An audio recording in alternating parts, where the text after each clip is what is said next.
ગાંધીનગરના મહાત્મા મંદિર ખાતે ત્રિદિવસીય રાષ્ટ્રીય ખનિજ ચિંતન શિબિરનો આજે ભવ્ય પ્રારંભ થયો છે. આ મહત્વપૂર્ણ શિબિરમાં મુખ્યમંત્રી ભૂપેન્દ્ર પટેલ ઉપસ્થિત રહ્યા હતા, જ્યારે કેન્દ્રીય ખનિજ મંત્રી જી કિશન રેડ્ડી, કેન્દ્રીય કેબિનેટ મંત્રી CR પાટીલ, કેન્દ્રીય રાજ્ય મંત્રી સતીશચંદ્ર દુબે તથા બિહારના નાયબ મુખ્યમંત્રી વિજય કુમાર સિન્હા પણ હાજર રહ્યા હતા.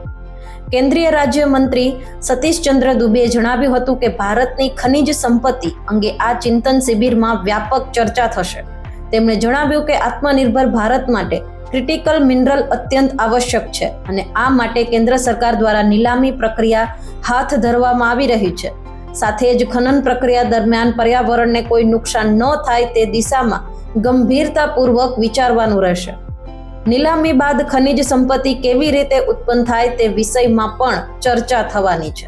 તેમણે સ્પષ્ટ શબ્દોમાં જણાવ્યું છે કે ક્રિટિકલ મિનરલ આપણી પાસે નથી તો ક્યારેય આત્મનિર્ભર નહીં બની શકે.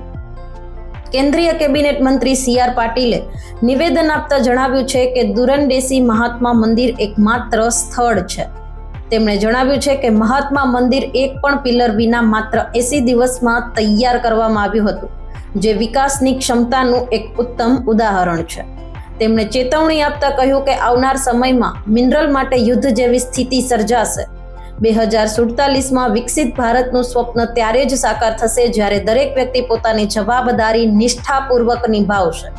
તેમણે ઉમેર્યું કે દેશ પાસે અંદાજે 100 વર્ષ સુધી ચાલે તેટલો કોલસાનો જથ્થો છે, પરંતુ કેટલાક દેશો ભારતને આગળ વધતા રોકવાનો પ્રયાસ કરી રહ્યા છે. ઉર્જા માટે કેન્દ્ર સરકારે લીધેલા નિર્ણયો ખૂબ જ મહત્વપૂર્ણ છે. રાષ્ટ્રીય ખનિજ ચિંતન શિબિરમાં કેન્દ્રીય કેબિનેટ મંત્રી જી કિશન રેડ્ડીએ જણાવ્યું હતું કે અગાઉ આંધ્રપ્રદેશમાં વિકાસની ચર્ચા દરમિયાન ગુજરાત મોડેલનું ઉદાહરણ આપવામાં આવતું હતું, જ્યારે આજે સમગ્ર દેશ અને વિશ્વમાં ગુજરાત મોડેલની ચર્ચા થાય છે.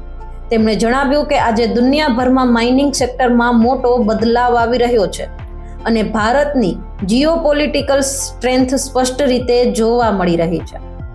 2014 પછી માઇનિંગ સેક્ટરમાં ડબલ ડિજિટ નોંધાઈ છે અને ક્રિટિકલ મિનરલ માટે નવી નીતિઓ અપનાવી આગળ વધારવાનો છે.